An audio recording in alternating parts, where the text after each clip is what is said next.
Welcome to the Lover's Hole. We're crossing the line again, which means we're spending time delving into a special topic before we carry on with our circumnavigation. Ian, can you catch us up to where we were last time and what we're up to this time? Yeah, I'd love to, Mike. Last time we were wishing you all happy holidays and happy new year. We had shared a few thank yous in our Christmas special, and then we gave you the end of the letter of Mark. We shared Stephen's mad balloon dream. We shared Diana's tender care, and we shared the great payoff at the end of the book as the two of them were reunited and the whole cast went off singing Happily Ever After, thanks to the marriage of Figaro. And we went off singing Happily Ever After thanks to a really great chat with Jeff Hunt, the cover artist from Patrick O'Brien. So that was where we got to last time. And Mike, this week, like you said, we're taking a pause in our circumnavigation. We're digging into the field of leadership. We're going to look for leadership lessons from the canon. We're going to take advice from a special guest. We have historian, researcher, French Revolutionary Navy expert, and get this, French Patrick O'Brien fan, Olivier Aranda. He's with us to talk a little bit about leadership and discipline in the historical navies. And we're also going to give you a little peek ahead at 2022, tell you what's coming up on the Lover's Hole today and as we move on from this Crossing the Line episode. We both hope that 2022 is going as well as can be expected for you. We recently crossed the equator, the halfway mark, if you will, in the canon. And, it caused us to step back for a minute. We started this podcast in the midst of this COVID epidemic, which we thought would have transformed into a new normal by this point. Yeah. But the epidemic has not passed as quickly as jail fever or the Spanish flu did for Jack and Stephen in the canon. And in tough times like these, good leadership is particularly important. So many of you have suggested that we talk about what we can learn about leadership from the canon, and that's what we're doing today. Good examples of good leadership there. Now, we've got many more examples than we'll have time to share today, and we thank you for the contributions you've made, and we'd love to just keep this dialogue going. So please share your favorite examples of leadership in the canon. You can reach us on facebook.com/Lovers Hole or on Twitter @WholeLovers. Now, one great leadership habit is thanking folks who get you where you've gotten to. And we want to thank all of you in advance for the examples you gave us, for especially the recent Patreon supporters in our holiday gathering who stayed after on that call to talk through leadership examples. And very special thanks to Patreon supporter Philip Morehouse, who not only joined us at 8 bells in the middle watch, that's right, 4 a.m. from Australia, but was kind enough to follow that episode up with a really phenomenal email of great leadership examples, which we'll be interspersing throughout this episode. A glass of wine with you, Philip. Bumpers. So, Philip, in writing us about this Crossing the Line special, points out that leadership and management are infused in every book. It's a great theme of the series, but it's done with kind of a light touch. Every facet of leadership just arises naturally through circumstances, whether we're talking about rank or charisma or knowledge, courage, team building, establishing core values, delegation, mentoring, and the list goes on and on. And, Philip wondered, given how thoroughly O'Brien covers so many of the challenging facets of leadership, if maybe O'Brien was reading a few books on leadership to provide him with some interesting yet natural points of tension in his plots. Ian, I don't know. What do you think? Well, it's fascinating. And by the way, this is a chance for you and me, of course, Mike, to have a little busman's holiday and geek out a little bit on leadership and management, because it's one of the things that you and I work on and teach. I've got to say, it does look a lot like O'Brien knew a lot about leadership. I'm doubtful, though, that he would have read any 20th century books on the subject. I have a feeling that his days were full reading Steele's Navy List and the Jane Austen and the Chronicles and all the rest of it, and the archives. I do think, though, that he ends up getting to the same point. As we might get to talk about either in this episode or later episodes, he looks like he might have based Jack Aubrey's character on one of a couple of different real-world people, military hero types, you might say. In the Dean King biography, it suggested that O'Brien's elder brother Mike might have been the inspiration for Jack Aubrey. Mike was in the Royal Australian Air Force in World War II. It's possible, as written about by Nikolai Tolstoy in his biography, that there was a family friend, a man named Captain Jack Jones, who was a master of foxhounds close to where the O'Briens first lived in Wales. And of course, he had the inspiration of Cochrane and a bunch of other successful naval leaders of the Napoleonic era. And Mike, I think that the amalgam of the skills and attributes of all these great leaders is the same as the set of attitudes and behaviors that now get written about as attributes of leadership. So the source material that might have been around that might give you some idea of leadership, it really didn't start to get researched and written about until a little bit later. It certainly wasn't an area of thought or teaching that would have been around in the minds of scholars and researchers in 1805. You wouldn't have gone to a library in Mahon and gone to the management section. Right. But that time wasn't far off. Thomas Carlyle and his great man theory, we're going to talk about that in a few moments. That was just a few decades away.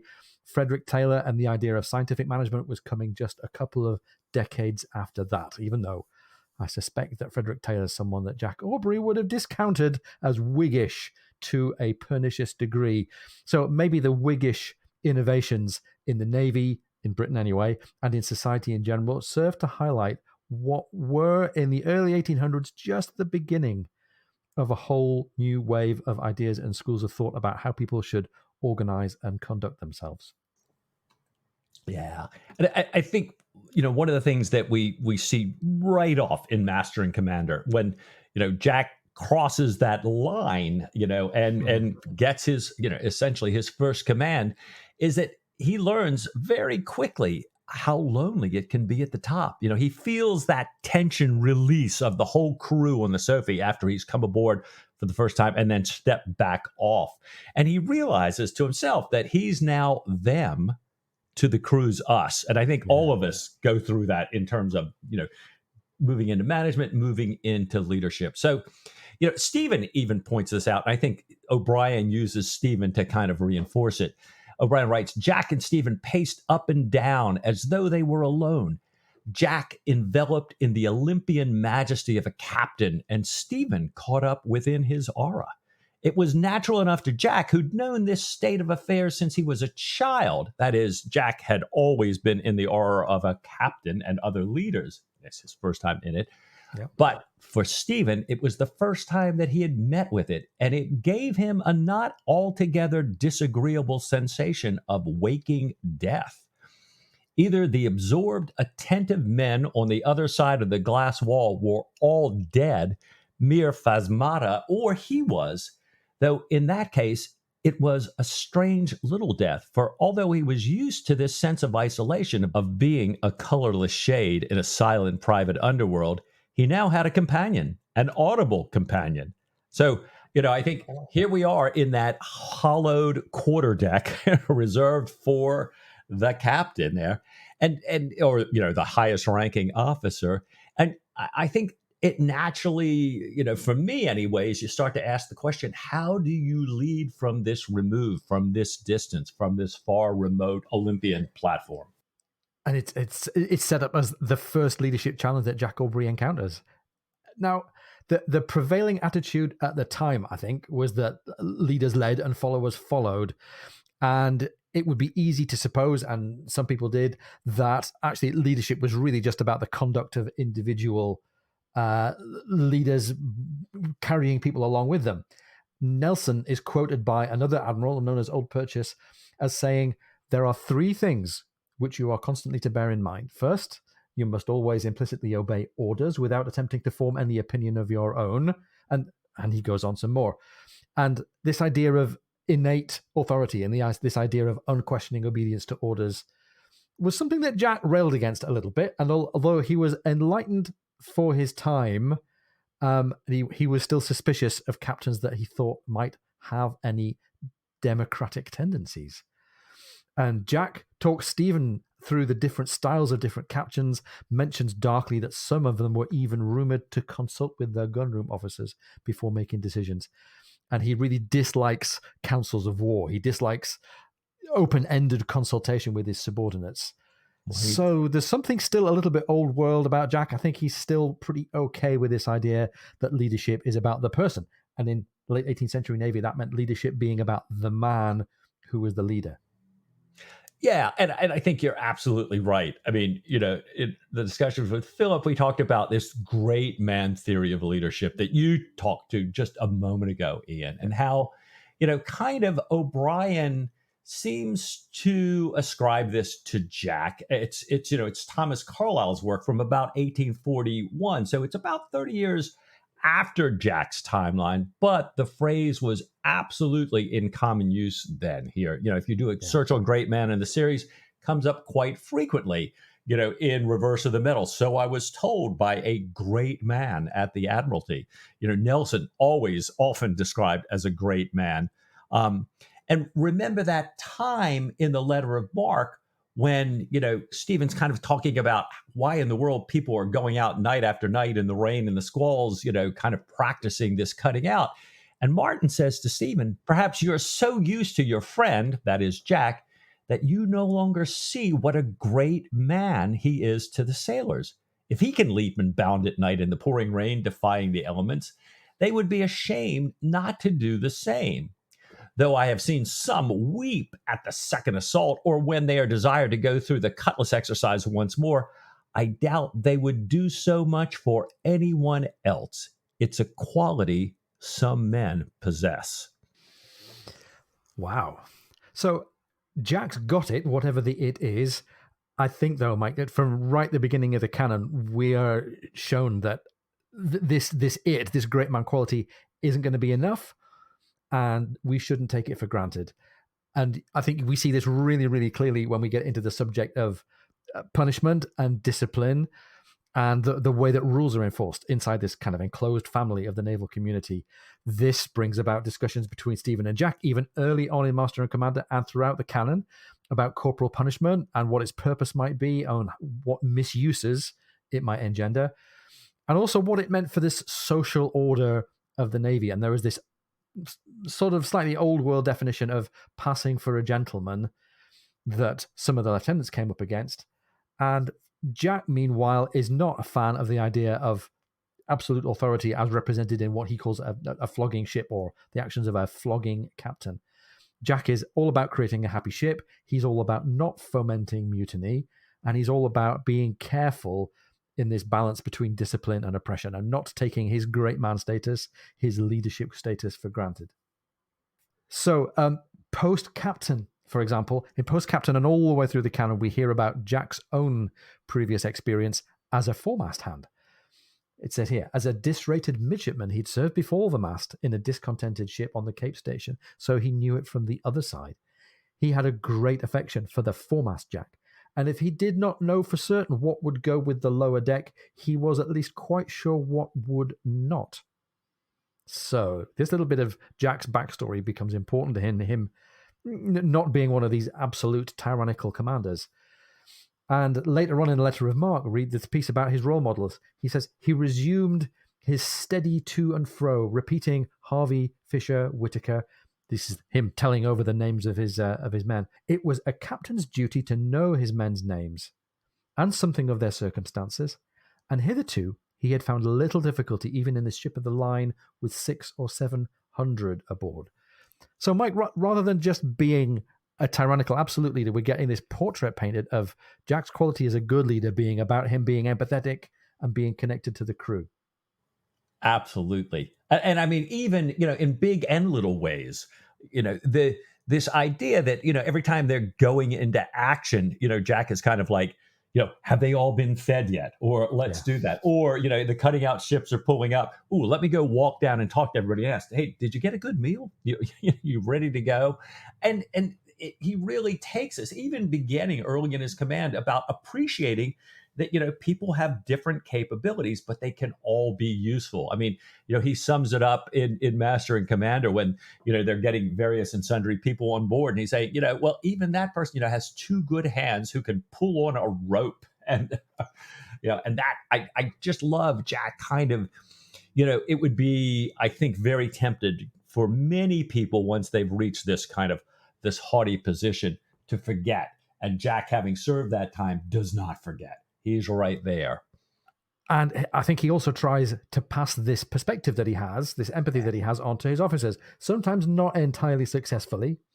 There was an episode in a letter of Mark where David, the lieutenant, showed that he wasn't really part of this picture yet.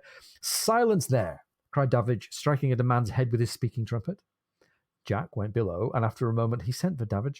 "Oh, Mr. David," he said, "I have told West and Mr. Bulkeley, but I do not think I have mentioned it to you. There will be no starting in this ship, no damning of eyes or souls. There is no room for hard horse officers in a private man of war." David would have replied, but a look at Jack's face checked his words. And there are some really lovely things in this moment here, Mike.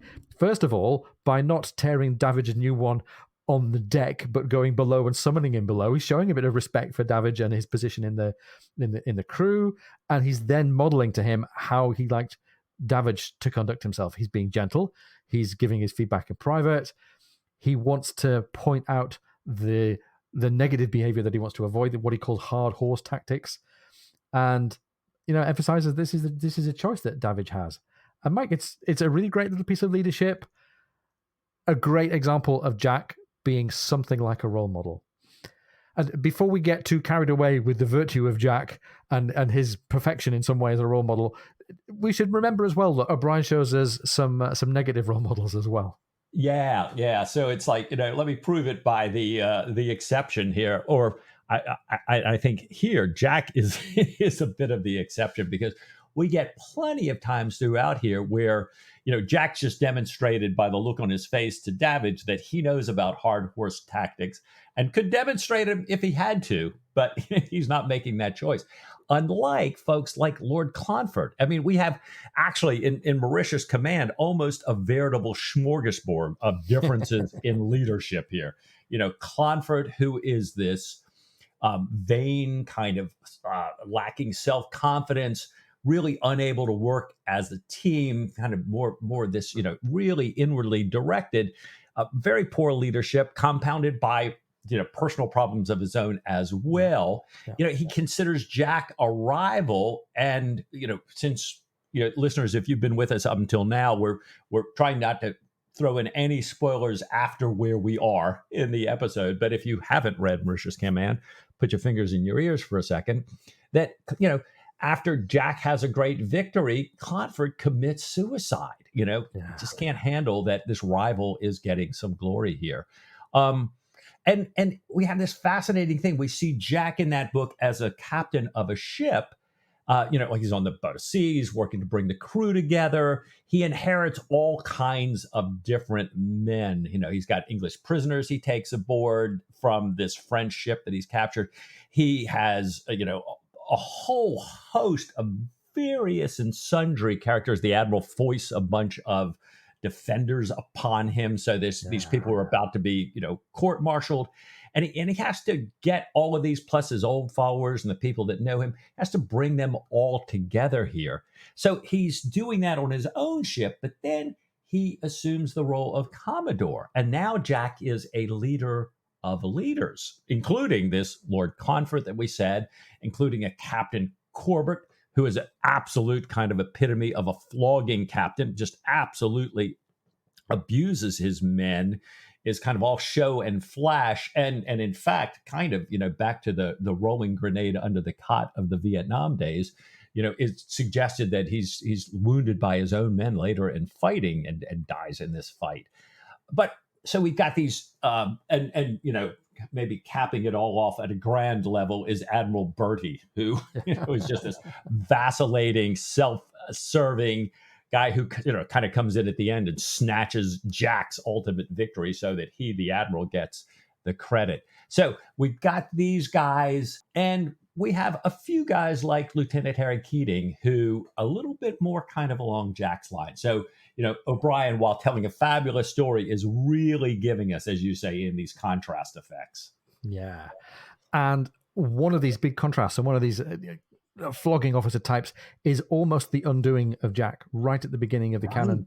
In Post Captain, we have Lieutenant Parker of the Polycrest. He's another tyrant. The text says Jack also more than suspected that Parker's was the little discipline, the hazing discipline, that under Parker, uncontrolled, the Polycrest would be a flash ship, all paint outside and no order within, the cat in daily use, and the crew sullen, unwilling, and brutal, an unhappy ship, and an inefficient fighting machine. And although, by the way, spoiler, Parker gets some redemption in the end, thanks to Jack, which doesn't happen to all of our tyrant captains or tyrant officers, we do get this, the problem of Parker's poor leadership taking the Polycrest to the point of, let's call it an almost mutiny toward the end of Post Captain. Jack, in really, really great leadership counterexample, puts the instigators and some of his best, most loyal men in a boat together being pulled behind the ship. And we talked about this a lot, I think, in our episodes about Post Captain. He gives this great speech as well to diffuse the unrest. He says there's going to be no punishment. He promises very even-handed treatment, even of the people who are suspected wrongdoers. And really, really insightful, I think, in the way that he handles that moment and the speech that he gives. Interestingly, though, that one bit of speechifying that comes up in the Russell Crowe movie is much more jingoistic, much more patriotic, but I think actually quite unlike Jack's public character to his sailors. As Jack in Post Captain is heading off a mutiny, he has this tone of headlong momentum. He moves without pause from reminding the men of where they are and the penalty for mutiny, reminding them of their positive attributes, their bravery, and he goes straight into his plan of action and that great action scene. That's the culmination of Post Captain. He doesn't talk about himself. He doesn't appeal to their loyalty. He just makes a personal promise and asks them to follow him. And that's a really great hoorah moment for Jack and his leadership. I love the way that he has sort of undone this mutiny. And it kind of reflects something that we know about Jack, leadership, O'Brien, and the real cause of mutinies, at least, and something we talked with Olivia about as well. Yeah, indeed. We will come to Olivier in just a second. There was some really nice other material about mutiny and its causes that came out later on in the canon as well. When we got to the far side of the world, and I think that was when we had surprises mixing with the defenders, yes, some former mutineers. Jack had a very kind of equitable way of handling it. The text says he reached the surprise in a more sanguine mood. Put a pin in sanguine. We're going to come back to sanguine as a leadership character later on. Far more inclined to look cheerfully upon the prospect of admitting a score of mutineers into his ship. Pullings and Mowat accepted the situation philosophically too, for although most of the pressed hands they had known had been pretty decent upon the whole, the quota system sometimes resembled an emptying of the inland jails. And on occasion they had had to deal with some very sinful characters indeed. And here's a great moment for one of the very great real-world leadership figures that we can admire. Collingwood, Admiral Cuthbert Collingwood, used to say that a mutiny was always the fault of the captain or the officers. And this is Jack reporting this. So perhaps, he says, we shall find them as innocent as so many lambs unhung and merely maligned. So Jack's got this attribute of being very even-handed, of not taking mutiny personally, I think. He's quite low ego about the way he handles mutiny. He sees it as a job of his to take care of the whole ship and the whole crew, not being his job to kind of defend his status and defend his innate absolute authority. He goes on and talks about other causes of mutiny. In Master and Commander, way back at the beginning of the canon, he says, mutinies always happen in ships where the discipline is either too lax or too severe. And in the reverse of the medal, we hear about this Captain Piggott. The evening before the mutiny, the crew were reefing topsails. Piggott, roared out that the last man off the mizzen topsail yard was to be flogged. Piggott's floggings were so dreaded that the two hands farthest out at the weather and lee earrings on the yardarm itself leapt over the inner men to reach the backstays or shrouds, their downward path, missed their hold, and fell to the quarter-deck. When Piggott was told by those who picked them up that they were dead, he replied, "Throw the lubbers overboard." So, what are we getting from all of this? Leaders are those who can show empathy for their followers, who see their role as being more than just giving orders and expecting compliance. Breakdowns in discipline are a failure of leadership, not a failure of followership.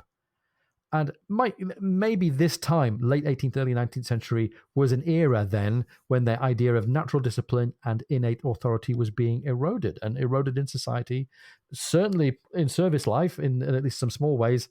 So it's going to be time for us to talk to a special guest. Why don't you listeners all go and grab yourselves a rum and a copy of The Rights of Man, and we'll be right back after this short break.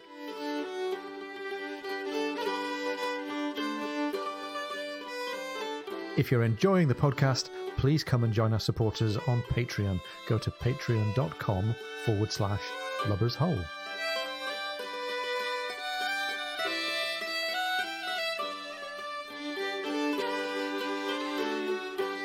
So welcome back. We were talking about discipline, we were talking about authority, and that means this is a great time for us to talk to our special guest, researcher and Revolutionary Navy scholar, Olivier Aranda. It's our great pleasure to welcome to the podcast today, Olivier Aranda. Olivier is a researcher and historical scholar at the Sorbonne. Olivier studies the naval history from the French perspective of the era of the French Revolution. And Olivier, it's great to have you with us today. Thank you very much. And it's a pleasure to be with both of you today to speak about these naval matters. I was fascinated the fact that you're a Patrick O'Brian fan, and would love to know a little bit about how did you discover this these books, and what makes them interesting from your perspective. Well, I discovered it because, to be blunt, my mother offered me this. God bless your mother. My mother offered me the first book, so I thank her, and it was really.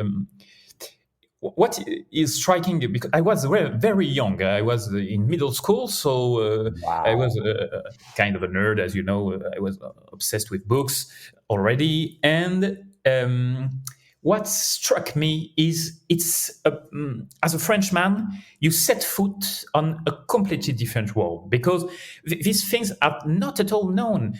Of course, the naval world, but also the Anglo-Saxon world, because to Frenchmen, especially when they're young, like I was when I discovered the books, I don't want to shock anybody, but the differences between an Englishman, a Scotsman, an Irishman, a Welshman, it's not really that simple when you're young. And it was a discovery, and it was a discovery of the naval world, but also a discovery of Britain, really. And I think my love for British things started like that, because everything, as you know, everything in Patrick O'Brian novels is interesting. Not only, it's not one of these books when you skip the parts which are on land, and you want to advance to the naval combats or whatever. You really enjoy the parts when he's in Britain or elsewhere, and of course, for example, the moment of the Peace of Amiens is, in my opinion, it's maybe one of the best books, and they are quite far from the sea. So I discovered it by chance, but I've been grateful for that for the rest of my life. But maybe just one last thing about that. It's I discovered it by chance because in France you do not bump on these books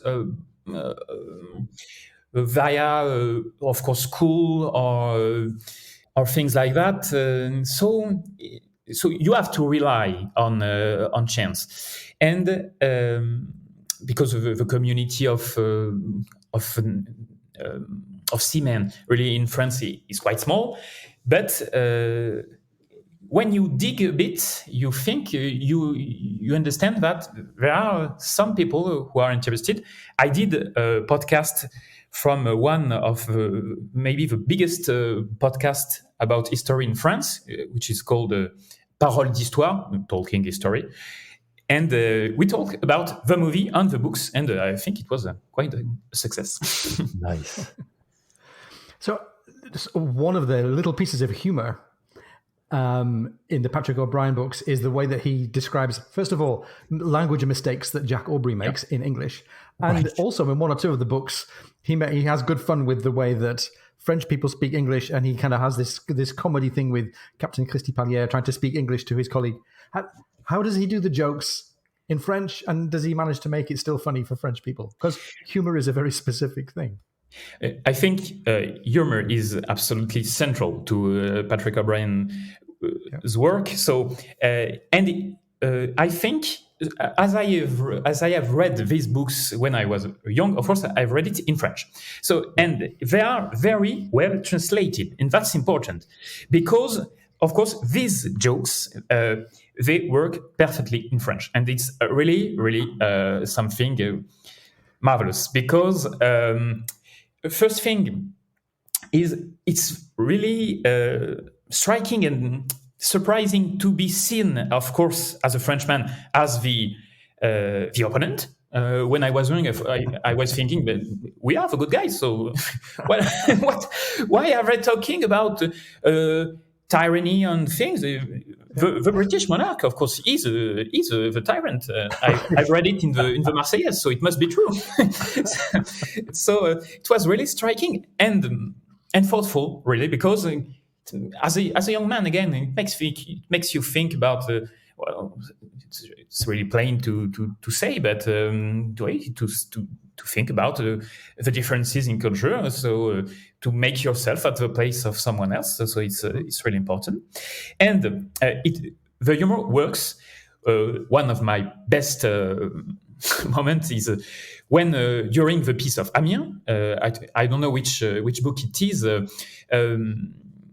Jack and Stephen, of course, they have dinner with Christy Pallier, and he prepares. He says to his valet to prepare a very simple meal made of I think 10 dishes or something, which is hilarious because it's really, of course, it plays on the topic of the French food. But one thing which is really important is that, as you know, Patrick O'Brian at no point disrespects the French or any culture. No, not the French, but not any culture. And it's very striking, really. And I don't know, maybe it's not interesting to talk about this thing, but you tell me what an effect, an unexpected effect of this point of view is that I have some difficulty getting in other British naval fiction because something like Forrester, it's not jingoistic or something like that, but still there is that something that is not present in Patrick O'Brian is this kind of focus on only the French, the British point of view, and so it's really important. And I thought. When I was young, I didn't know really this history, and I thought, well, the French are doing good. And in fact, as you know, Patrick O'Brian stresses really the one or two French victories. As you know, Algeciras in the first books, La Bataille de Grand Port in Mauritius, in what we call the island of La Réunion. So, and when I was reading it, I felt, it's really balanced. And then I studied history, and I understood that it is they are the only French victories, so there is none other. So really, Patrick O'Brien decided to give. It's not at all, not in the slightest, and I think it's very important, a jingoistic book. And we are not even told of Trafalgar. We are as you know, Jack Aubrey was on at the Battle of the Nile, but it is not. It is not. We, as you maybe you know, but in France we call it Aboukir, and it's quite not a good souvenir. But, but so I think it's an important point. Yeah. So, and yes, you're right. He has this very a very open, very liberal approach to all of the cultures. I'm not sure about the Scottish, though. I think he makes fun of Scottish people more than he makes fun of other nationalities, but we'll put that to one side. So, and Olivier, we're particularly interested this week as well in talking about leadership and talking about discipline. So, well, let's start out with a very general question. Tell us any, what important differences do you see in the way that discipline was organized in a navy like the French, especially in the revolutionary time, compared to what we know about the British and American navies? Yeah. Well, first thing first, I think the way Patrick O'Brien describes these topics in his books is excellent. It's not perfect, of course, but it really catches the spirit of what's a working crew of a man of war. You have this very strange reality. 300 men together in a very small space. What is striking in the books is how well is put the separation between men and officers. Of course, they respect each other. They have a relation, but then they are not part of the same world. And what is striking is, of course, O'Brien spares us. He spares us the worst of the life at sea. For example, there are some gritty moments, but for example, something really bad like sexual assaults at sea, we are spared. But so one could think, okay, that's not as realistic as it can be. For example, the relationship between Aubrey and his men, Stephen and the men, maybe it's a bit overjoyous. Maybe it's not that good. I do not agree. I think it is quite a good picture. For example, in 1789, during the first French Assembly, the Assemblée Constituante, there is a kind of a parliamentary discussion about this, and an MP states that one must remember that officers and men, they are from very different social backgrounds, but they share a job. They are both, the officer and the man, they are both seamen. And that's a solidarity. And it's shown really excellently in O'Brien's novel. It's not a myth, really. There is this, they exist these jokes about landmen, this solidarity, and it's striking. Maybe it's obvious to both of you, but in France, people, they do not know this specificity of the naval way of living. So to answer the question about the differences between French and British navies and French and American navies, there are, during the revolutionary period, which is my specialty, and I'm writing my PhD about it, there are a lot, trust me, a lot of mutinies and insurrections. But it's not, it does not happen in the same way as in the British Navy, for example. Of course, there is, we all know the mutiny of the Nord and the 1796, if my memory is good. So in France, it's quite different because there is a kind. The first thing is the French Republic is built on an insurrection. So how do you maintain order? How do you stop the French people from rioting? As you know, they like it. How do you stop the sailors from rioting when you are yourself, your own regime is built on an insurrection? It takes a lot of pedagogy. And the striking thing is that there are no bloodsheds in the French mutinies. So there is a permanent discussion, a permanent dealing between the men and the officers. So as you know, the representatives, so the French commissioner sent by the different French assemblies, they keep saying that. They keep saying, we are Frenchmen. We are against the evil British. So we have to get together, and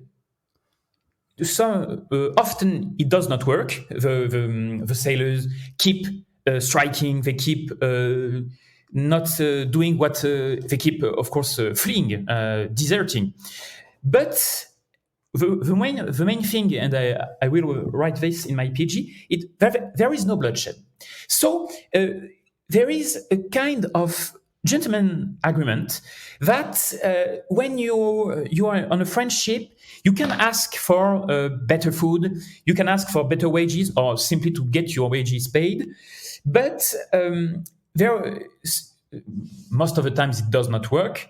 But the repression, the pushback from the administration will not be very harsh, except for one moment, the moment of the revolutionary government, so 1794, with Robespierre and his mates, because as you know, Robespierre is not alone, say they want to take back the authority on the ships. And one time there is an execution of 2 sailors mutinying in Brest, and it sees the end of a string of mutinies. But so that's one thing. And another thing is, I do not think that these mutinies, but it's better to call them negotiations, really, have such an impact on the fighting spirit of the French Navy. It's the same thing about the British Navy. As you know, scholars have shown that during the Nore insurrection, the Nore mutinies, there was it was not a social insurrection, it was not an anti-national insurrection.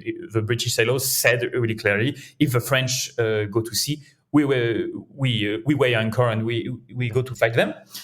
And so it's the same. It's almost the same thing in France. As we think about changes in discipline and changes in people's attitudes to naval power at this time, we get to talking about this famous painting. In English, it's called the Raft of the Medusa. Olivier, what's it called in French, and what does it represent? It's called Le Radeau de la Méduse. So it's a translation word by word, and it is really a striking painting, and it is very well known in France because it is kept in the Louvre, and everybody gets to see it, and it's reproduced in every books that is used to teach in the middle or high schools. So it's really important in France. And it tells the story of the end of our period, which is the restoration of the king of France, the Bourbon restoration, as we call it in France. And what is very striking is it is a criticism. It is a heavy criticism of the monarchical power, because it is the story of a naufrage. How do you say, sinking of a ship? And the commanding officer was one of the people that had fled France during the beginning of the revolution. So when the king gets back in 1815, he gets back to these naval officers. So he gives back the command of the ship to an émigré, a nobleman who has fled France in 1789 or later. So, and it's a disaster. It's a disaster because, of course, this commanding officer has not seen the sea. He has not commanded a ship from during 20 years. So the result is, as you can think it's a disaster, and the ship sinks at somewhere on the coast of Africa, near Mauritania, current Mauritania, and. So when this painting is made, it's a criticism of this class of people, of this political endeavor of getting back to the old regime.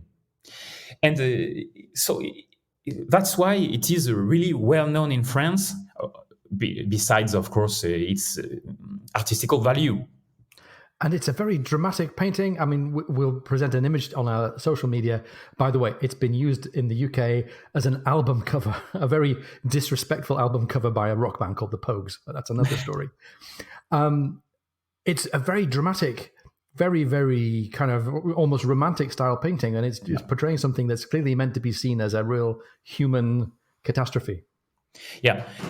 What's striking is I don't know if it's the right English word, it's the construction of the painting, because you have despair and death at the bottom, with these corpses and this frightful sea, and on the top you have hope, and everything is constructed to you're looking from the bottom to the top, and in the end, what you see last is this ship that is maybe that will save the sailors of this raft.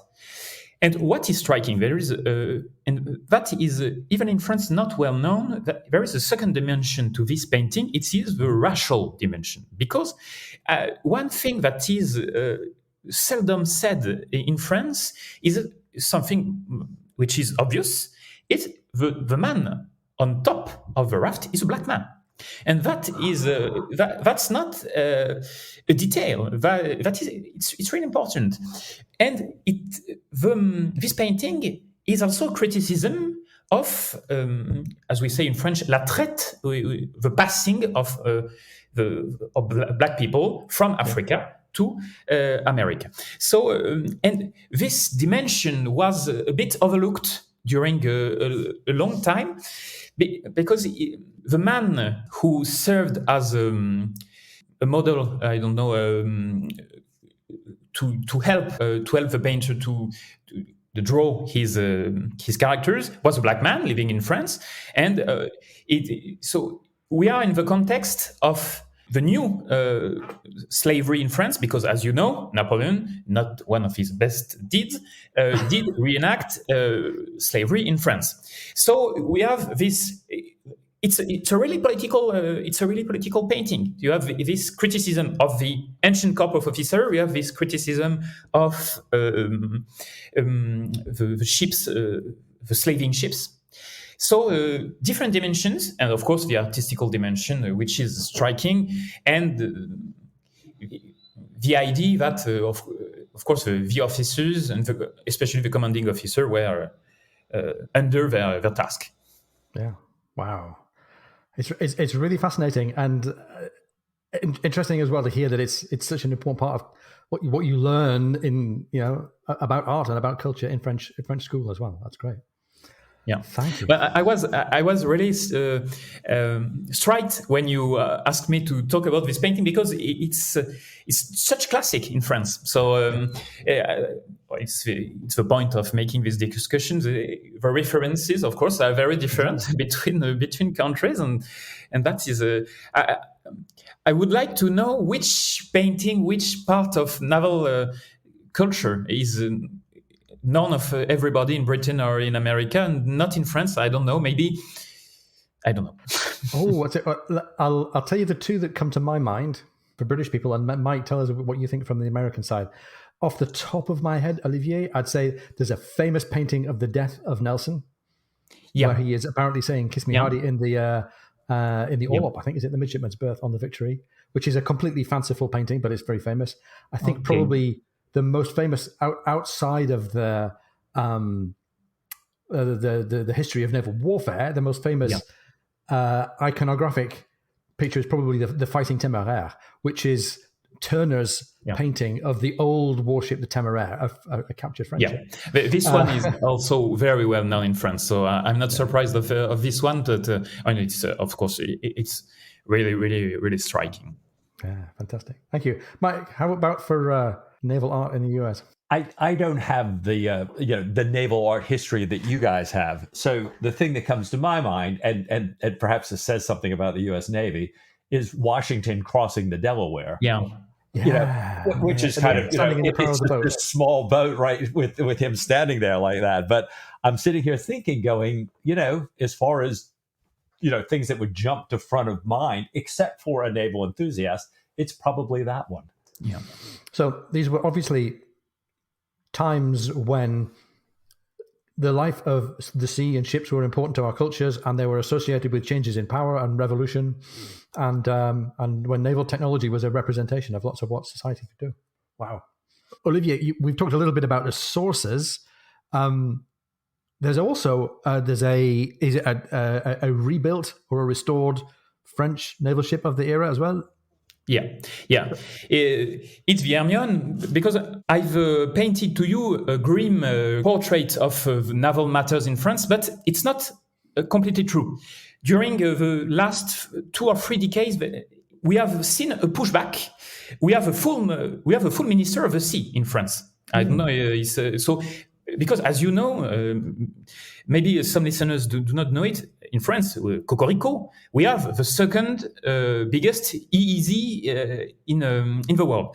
So the people in government are trying to push this advantage, and you have to look back at history to build a momentum about the Navy, about the sea in France. So 3 decades ago, there was this project of creating a new frigate, a replica of a frigate. Of course, it shows well. They do not show a frigate taken by the British, and trust me, there are plenty of them. But it shows, of course, the frigate that brought Lafayette to the United States, and and really the ship is marvelous. Because why? Not only because it's beautiful, because it really has been constructed to get to sea, to navigate. Yeah. And you have sometimes some replica or some ships that keep in port all the time. The Hermione, and I've discussed this with a sailor on the Hermione, a guy completely amazing. Really, the people on this ship are really, really extraordinary, because it's a way of life that is striking. And myself, as you know, I navigate in books, but I know little of the actual sea. And it's really a beautiful ship, because they have kept it. They have kept everything in the 18th century. So it has been built without modern naval techniques. So everything was done with I don't know the English translation, with your little axe and something like that. So one thing is the smell. When you when you get on board this ship, you smell the tar, you smell the ropes, you smell the oak and the pine, and really you are transported into the 18th century. It's really striking. So if you get the chance to visit it, it's in Rochefort. Really. It's really striking. Not of course, as majestuous as the Victory, but still something to see. Wow! And I've been invited to this frigate 2 years before, because what people do not know is the fate of this frigate. She has a glorious past in the American Revolution, but how did it end? Of course, it's my fault. It ends in the French Revolution, because it founded in 1793. But it's really interesting, because the naufrage, how do we say this? The founding took place a few leagues from the Vendée, because the ship was monitoring the Vendéan insurrection. So it's really the Hermione, the replica, is the ambassador of the naval things in France. When people think about the navy, they think about the ancient navy. They think about the ship, and it's really a great set, and it has changed a lot of things in the public perception of the navy in France. Fantastic. Well, I mean, it's really great to hear that people are dedicated to history and dedicated to reliving history can still, can bring it to life and have that impact. Olivier, I know you have looked at Jack Aubrey as sort of an example of the leadership in the Navy, and just wondered if there's some key moments in your mind in the canon where, how Jack leads stand out, and if they're realistic in terms of naval history. Well, I think most of the big moments of maintaining discipline are really realistic. Of course, what is I'm thinking about one of the first books about the moment of the Boadicea. It's quite a bold choice by Patrick O'Brian to show his characters in difficulty. Because, as you know, for example, in the Forester canon, the character, they move across Europe, no problem, everything is good, and Jack is always happy. So to choose to show an unhappy crew is something. It is a choice, a bold choice. So, and the way he describes the discontentment of the crew with these rolling shots, I don't know, we say balls, these rolling balls on the decks at night during, and the way that Jack is really made unhappy by this way of leading a ship is, in my opinion, really realistic. And what's more, what is excellent is the end, because the way that he manages to end the unrest on board via an attack, I think it is really realistic. Because as you know, I'm circling back to this event of the Nord and the Mutiny. We know that, of course, a way to keep together a crew is to point, of course, to an enemy.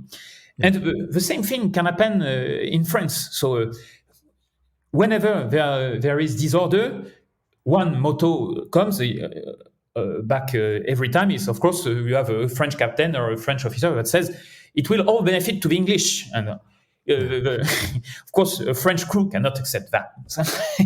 No, it's really, it is really striking. And I think, this moment when he orders Bonden to go to a small craft because he divides his crew like this. I don't know if it's realistic, but in terms of literature, it's really a great moment, really.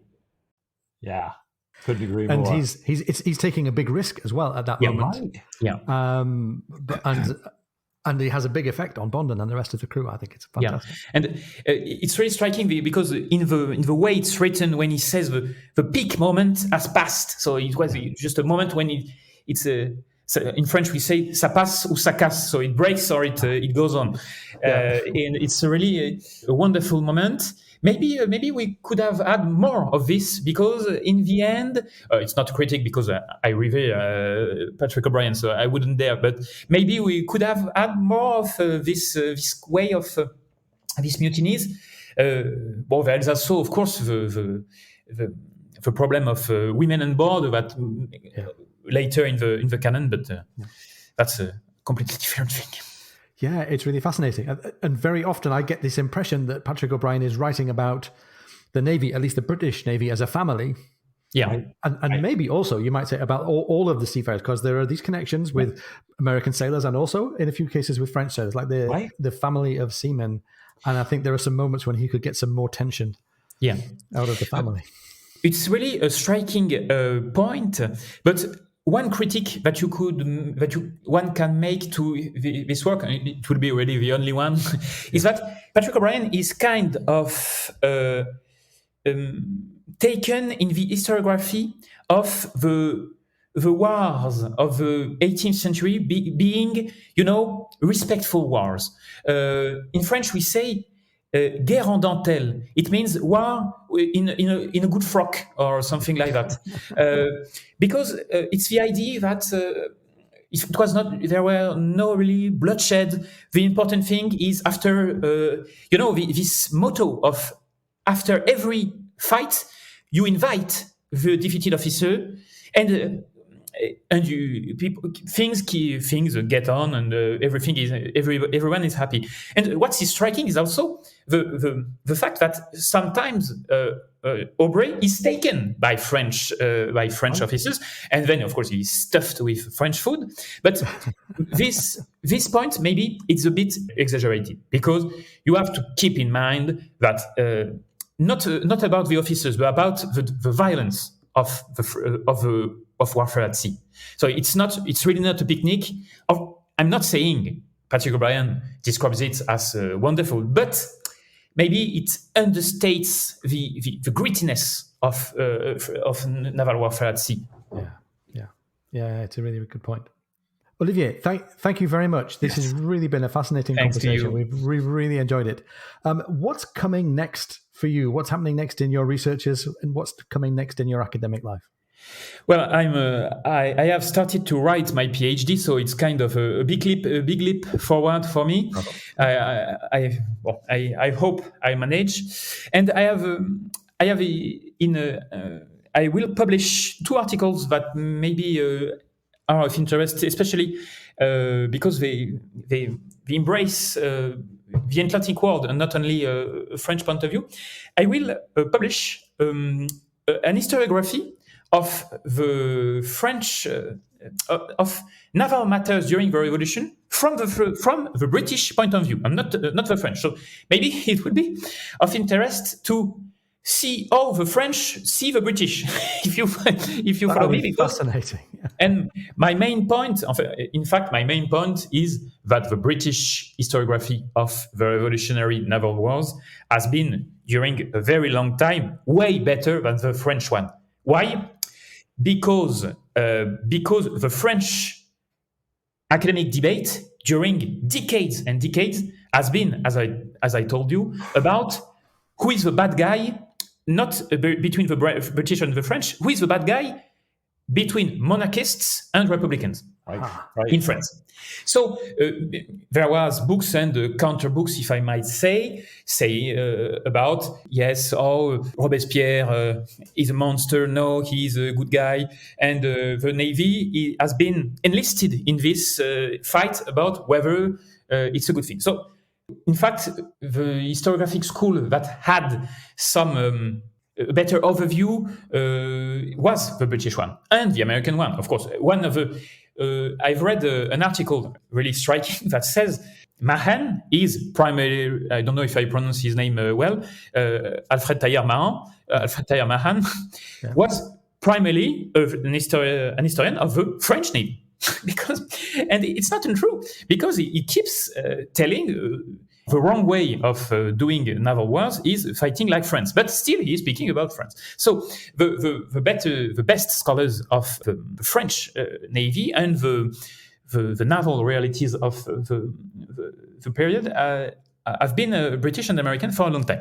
Nowadays, and I end my article by this slight criticism, nowadays there's still a bit of a problem.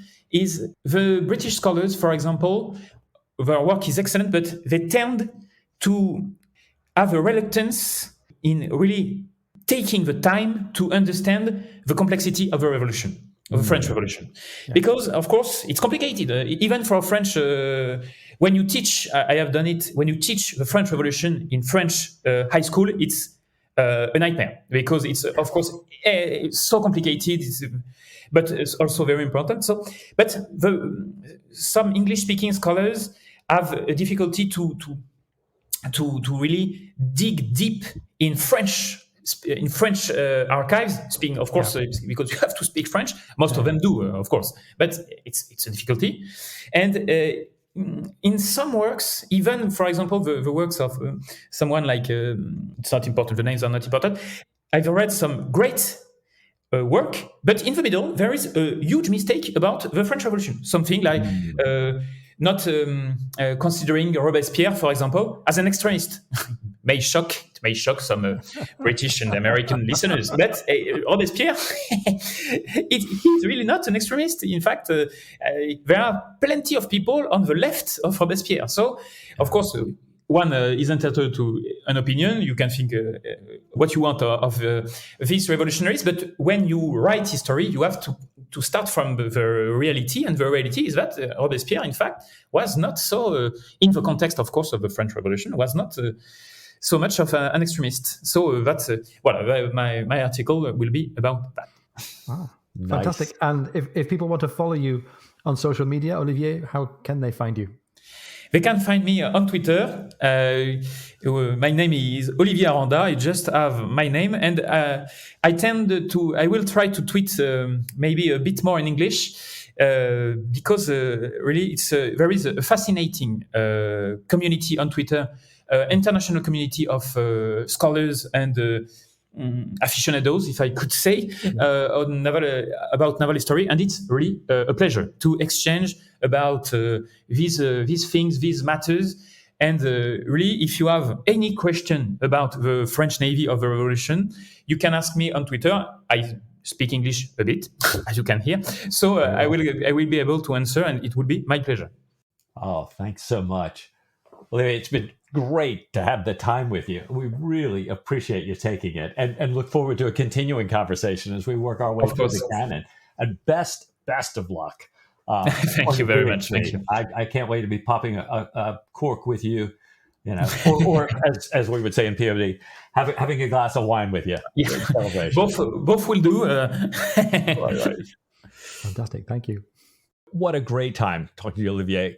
Interesting, these perspectives, the British perspective of the French perspective of the British, and those insights about, mutinies, why and why not. I mean, very consistent, I think, with some of the examples that we find in O'Brien's book, and, really portrayed nicely there. Thank you so much. Yeah, great job.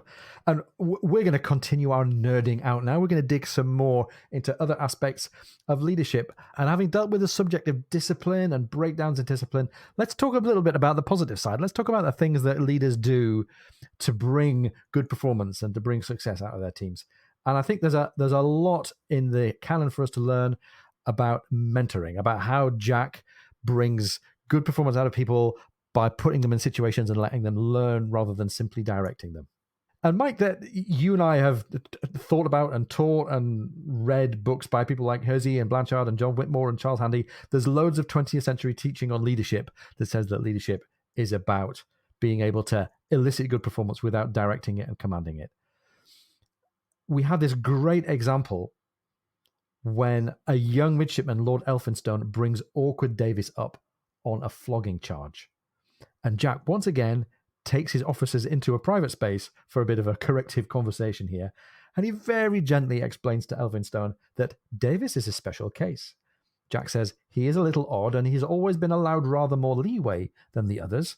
He was at sea long before you were born, and although he is not very good at stropping a block nor serving a cable, he has other seaman-like qualities that will no doubt occur to your mind. He is enormously strong, for one thing. He is always the first to board, and he is a most terrifying sight on the enemy's deck. Mad bulls ain't in it. But I was forgetting, you have yet to see that kind of service. That is all that I have to say for the moment, Mr. Elphinstone. Good day to you. Pray give my steward a hail as you go by. So a very nice bit of mentoring rather than directing of Elphinstone on the part of Jack. Yeah, and I love this because you see Jack doing this time and time again. He's mentoring. He's also kind of, if you will, managing the situation to set people and really the whole ship up for success. This is, my bride is fanatical about this in natural horsemanship. She's working with people and horses, saying, what can I do to increase the odds of people being successful? So, we're in this far side of the world. We've said before, these mutinous defenders who've been kind of thrust upon Aubrey and the ship there. And things have gotten really tense. And Jack realizes that as they're flying, they're under a big deadline here and they're flying across the ocean, that, wait a minute, we're about to cross the line. And I'm kind of just barely holding this all together. But as we cross the line, hence one of the names of our special here, this is a day of great license. And Jack can just foresee things going really wrong, that in these classic ceremonies, there could be real violence amongst the crew. And then everything is shot, disciplines by the boards, the happiness of the crew is gone. But what he does is, even though they're under this incredible pressure to make speed, on Saturday, Jack stops the ship and he says, we're going to spend a day having the crew decorate the ship. We need to be disguised, and this is the perfect time to do it. And I think everybody is scratching their heads going, what? We can keep going. Why are we doing this now? And the reason becomes obvious when we get to the crossing the line ceremony the next day. Jack has delayed it from Saturday to Sunday. And O'Brien writes, a muted ceremony, however, for most exceptionally, it took place on a Sunday, i.e., never happens on a Sunday, except by Jack's design here. On a Sunday when church was rigged, and even more exceptionally, it took place on a newly painted ship, with all hands acutely aware of their best clothes on the one hand and of the wet paint. Badger Bag did indeed come aboard with his train, exchanging the customary greetings and witticisms with the captain of the ship and calling for those who had not crossed the equator before to redeem themselves or be shaved. Martin and the youngsters paid their forfeit, and the others, all of them former defenders, were brought to the tub. But there was not much zeal in the shaving. Again and again, Badger Bag's style was cramped by the cries of, mind the paintwork, Joe, and his usual obscene merriment could not really flow free on a Sunday in the presence of a parson. You're talking about somebody setting things up for success here without, to your point, Ian, not commanding, not even necessarily mentoring, but just arranging the circumstances. I love that. Oh, it's great, isn't it? So we've got this great attribute of Jack carefully managing situations so that people are able to be successful without him needing to weigh in and be heavy-handed. I think there's also something about Jack setting the context for people and Jack understanding the world that they're in.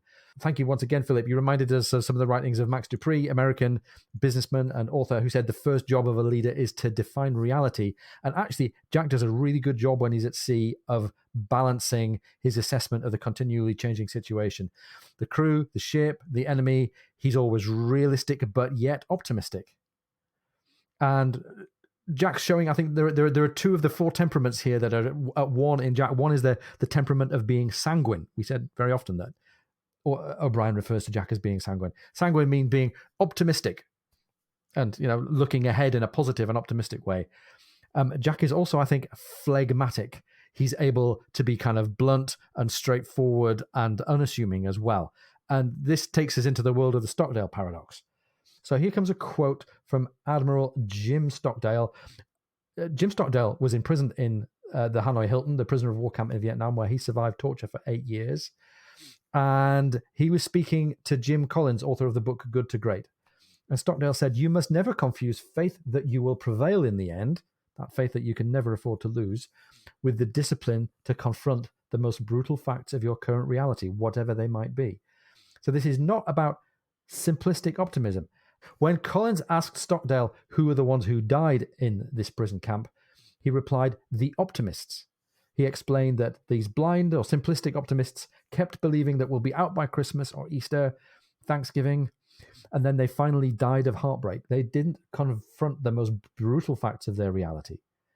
And the connection that we're making here is to Jack's optimism. It's not blind. It's not unreservedly sanguine. He's phlegmatic as well. He recognizes the reality of an iceberg-pierced ship. He recognizes the reality of being marooned. He stays firm in his belief that they will survive, but he doesn't sugarcoat it. This attitude is really important to him and his crew. And we heard from listener Rob on Facebook Messenger that he's actually at his best when he's in these situations, like when he was marooned. other books as well. And there are some spoilers potentially there that I won't go into. He keeps up his morale. He motivates the crew even when the situation appears hopeless. And he doesn't ever completely hide the hopelessness of their situation from it. He finds another way. He keeps moving. He lifts their spirits, like the example where he's becalmed when he's hurrying to intercept the Spartan. But he manages to put a positive light on it and use the time to get the ship ready rather than focusing on the setback. So Mike O'Brien earlier on talked about this attitude of being phlegmatic, being a little bit philosophic, and we might get more deeply into this here. What kind of philosophy are we talking about that underlies this really helpful attitude of Jack's? Well, it's fascinating. I'm watching sort of this resurgence of Stoicism and Stoic philosophy, and it's, it goes back to the Greeks and the Romans. It goes back deeply, but we're kind of seeing it today, not surprisingly, in the midst of a plague. But even, you mentioned Admiral James Stockdale. When his plane was shot down, he's the guy who said, he's now entering into the world of Epictetus. And this, actually, my present to myself this year was a new book of daily Stoic quotes.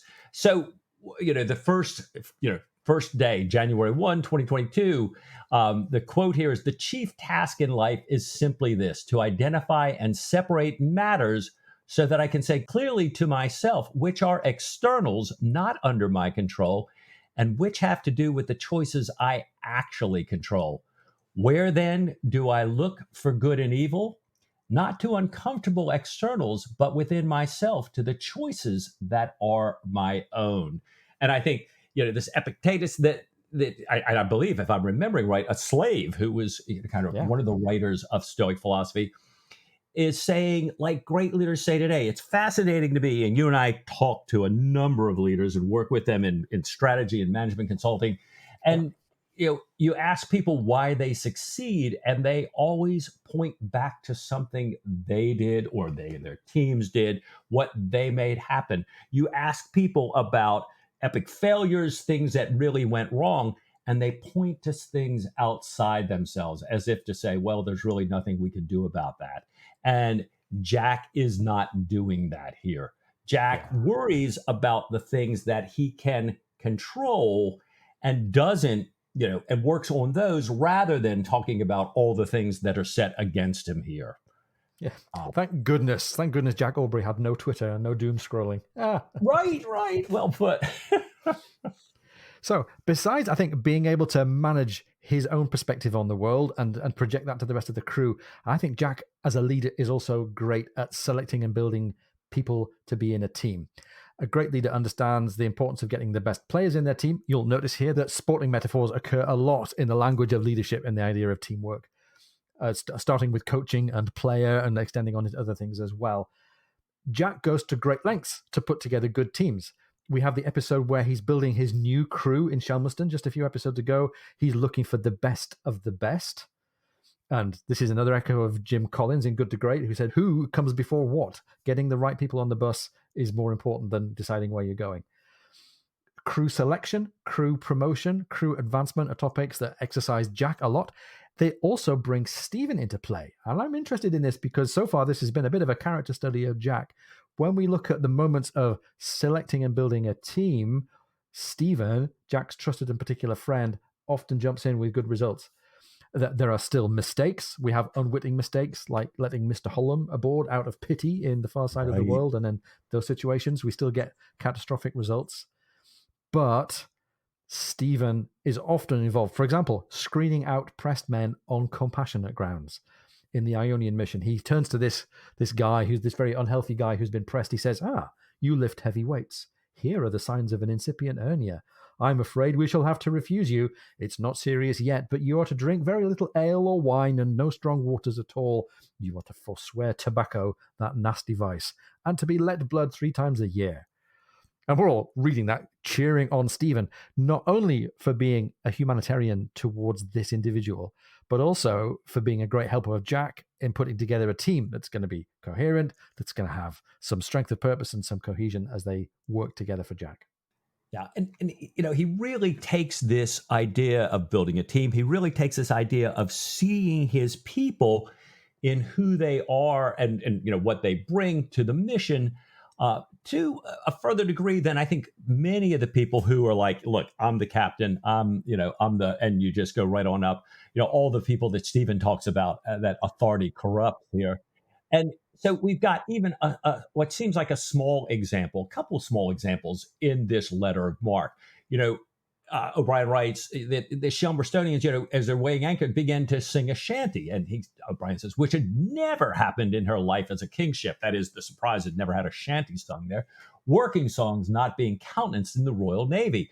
Pullings looked sharply at Jack, who shook his head and murmured, let them sing. And it, seems like a little example, but I think Jack has at least this grasp that says, we're a different crew. We're on a different mission. This is not a Royal Navy ship. And so we're going to have to be open to do things a little bit differently. We're doing a slightly new and different thing. On the one hand, he's going to be going after prizes. Not that he didn't as a Royal Navy ship, but, these guys, these privateers are all about prizes. And they may not be very much about, kind of the going for glory. And Jack knows that he's going to have to do both. He needs his classic surprises, the men that have been with him forever. He needs these privateers men, and he needs them to blend together. And they each have to bring some of what they have there. So when, he's built these crews, he's done all the things to do team building, which as part of this, talk about in a minute. But when he turns around and says, okay, we've gone after these prizes and we've done really well. Now, Jack thinks in order to get back on the Navy list, we've got to do a cutting out and defeat somebody of our own size. Well, there's not a lot of prize money in that. There's some glory, but it might not be the thing that privateersmen go for. But Jack has built this crew to such a point by this point, in little things, even like the shanties, that they're willing to go after this very dangerous thing because they're part of Jack's crew, part of this happy surprise ship here. Yeah, and there are other aspects of his work, building that crew as well, the way he combines the crews together for the great gun exercises, the way he handles this incident with Seth, yes, and bringing the Sethians and all the other kind of sects and different religious groupings together. He does a really, really great job with team building.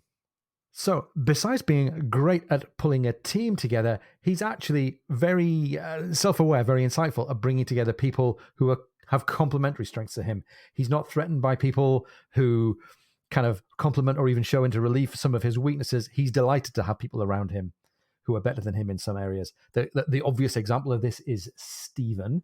And he and Stephen are very different people. Right at the beginning of the whole story, they almost fell out. But he now turns to Stephen, this very, very different character from him, for advice and counsel. He values Stephen for the things that he knows and does better. He doesn't lord it over his friend or make fun of him in areas where Jack, is more skilled or more learned or more experienced. And he's happy to see, for example, that the master of the Sophie is a skilled navigator, skilled mathematician, and that makes up for Jack's own deficiencies in maths, albeit deficiencies that he's going to correct later on in the canon. And Mike, while we're thinking about Jack being supported as a leader by complementary characters, I think there are some very important complementary characters that we should think about for a moment.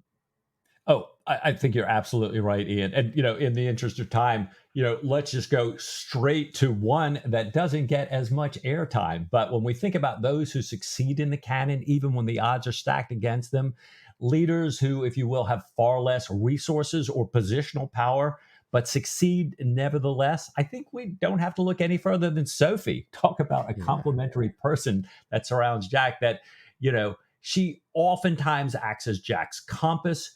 She's when Jack has to, leave for debt and is gone for an extensive time in the midst of all his troubles at home. She's the one that, consolidates the assets, holds down the property, basically keeps their, if you will, empire, albeit at that point a small one, intact. And constantly, Jack, in writing these serial letters, I think is kind of testing and checking the world with Sophie in mind. So I love that. Yeah, Sophie as a leader, rah rah rah, and yes. that blows the biggest hole of all in the great man theory, of course. Right? Yeah, well put. And Jack's learning, I think, as well as the canon goes on. We're going to see him in the 13-gun salute, thinking about his leadership style and thinking about what he's learned from his time in command of a private man of war, as he did in Letter of Marque. And the text says he had longed with all his being to be part of the Royal Navy again, and now his name was on the list, and at this moment the familiar coat with its crown and anchored epaulets was over the back of the chair by the scuttle, ready for his dinner, and yet again and again he found himself regretting the surprise. Not so much HMS Surprise, but Surprise as a Letter of Marque, sailing where she pleased and saw fit, with a ship's company of picked hands, some of them very old friends indeed, all of them thorough-paced seamen. With such men, with such a status, and with such a second-in-command as Tom Pullings, there had been an easiness that could never be found in a king's ship. Nothing approaching a democracy, God forbid, but an atmosphere that made the regular navy seem formal, starched, severe, and, in the article of pressing, downright cruel. The foremast hands were much too far removed from those in command. They were often very roughly treated by inferior officers, and one of the chief functions of the Marines, as we heard before, was to prevent mutiny or on occasion to put it down by force. So by the time we get into the second half of the canon, Mike, Jack is already looking back on his time as a private man of war, thinking, yeah, actually, I learned some things, and maybe this slightly more empowered, slightly more democratized version of authority in the Navy might have something to it. You know, it's interesting, and I think you're right. This idea of, a hallmark of good leadership being that people follow you because they want to, not because they have to. Yeah. Almost kind of a radical libertarian idea. Now, is there anyone in the books, who could relate to that, who maybe has that characteristic? Oh, Mike, this is a moment that I think is really important. We've been talking a lot about Jack.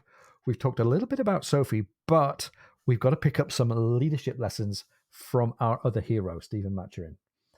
Right. So we have all this great Team Jack content. Stephen's role is different. He's not there as a leader in the military hierarchy, but he is there as a bit of a scholar and a thinker for Jack. And we get lots of connections in the books, I think, between Stephen and his observations on the functioning of the Navy, and Stephen and his knowledge of Enlightenment and early 19th century philosophy, which Jack knows only instinctively, but without any real learning at all. Now, you can argue, if you want to, that there's nothing very significant in modern management thinking that isn't ultimately based on philosophy or on simple empiricism. And if we take some of these one at a time, I think there's one particular leadership lesson that Stephen's got covered that Jack doesn't.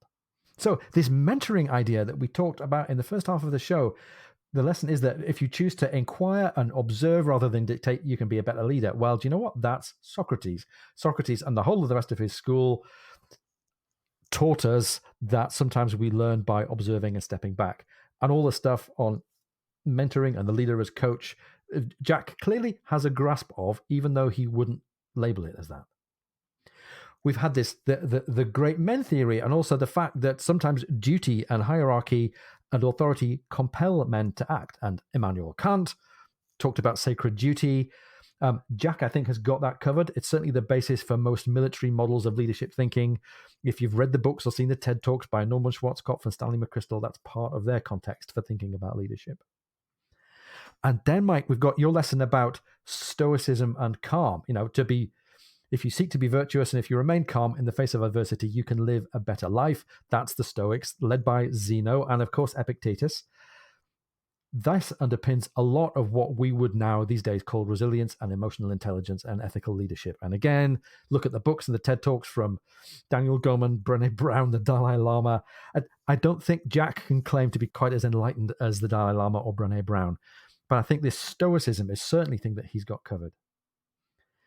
And then we've got a new idea in the early 19th century, which is that the job of the leader is to make work more efficient. And the ideas of the Enlightenment, of Descartes and Leibniz were certainly important here. This led to the empiricism that came out of the Industrial Revolution. People like Frederick Taylor and Henry Ford really took this into the world of time and motion and efficiency.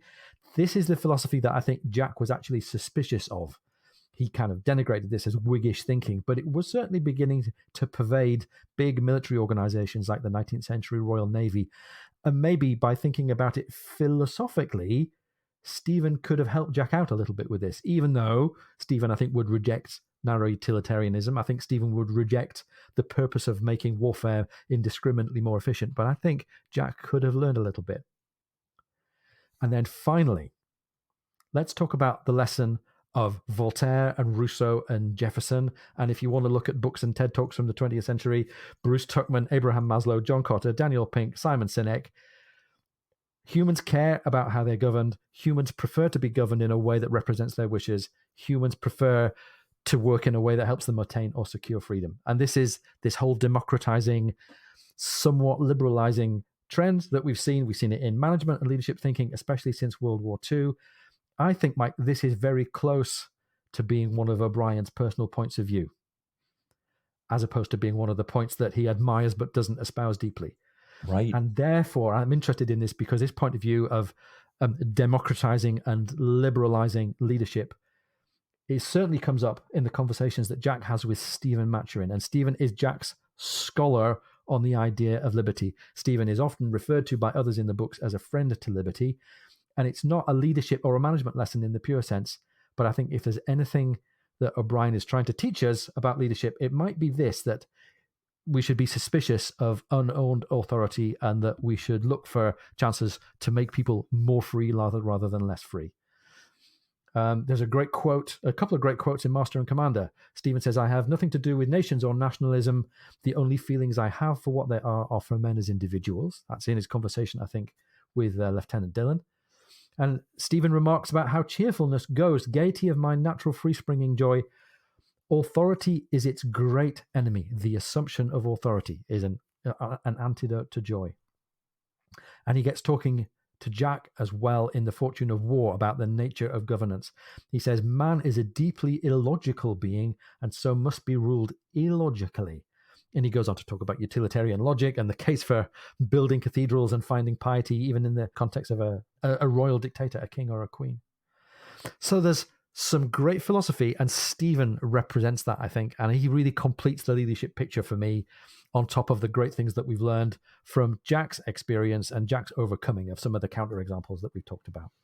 Well, and I think this stuff, you've done such a nice job of bringing this together here, and it makes me think back to some of my earlier days when you would teach me about some of this, as we used to grab a West Wing episode after working with clients for the day. And, you had that great scene of Josh and Donna, basically philosophy and how it plays into leadership in good ways and in kind of pop ways today. I don't know if we can put that out on socials for everybody. That is just a fabulous clip. Absolutely. Look out for Josh and Donna Do Philosophy. We'll dig out a little West Wing connection for you there. So, Mike, we've learned a lot from, bless them, Jack and Stephen, and from Sophie. We've learned about building a team. We've learned about being empathetic. We've learned about understanding reality. We've learned about understanding the power of setting people a little free and empowering them and giving them some autonomy. And a merit versus authority without merit, right? And it's been lots of fun, Mike. I've really enjoyed geeking out. So thank you, I think, to the listeners for letting you and me indulge ourselves. It's been fun. It's been fun. Well, and we encourage you to indulge yourselves. We've missed so many references here. Please jump in and, let's keep the conversation going on Facebook, on our Patreon platform, on Twitter here. And those platforms are vitally important to us because it's also where we learn from you what you'd like to see next. And I think we've made this announcement once before, but we want to just confirm this. So many of you have asked us to go back and give the first book, Master and Commander, if you will, the director's cut treatment. And that's just what we're going to be doing starting next week. So please join us for that Master and Commander, because I hope that, like me, Ian, I don't know, how about you? What would you say to just a little bit more Patrick O'Brien next week? Well, Mike, I should like it of all things.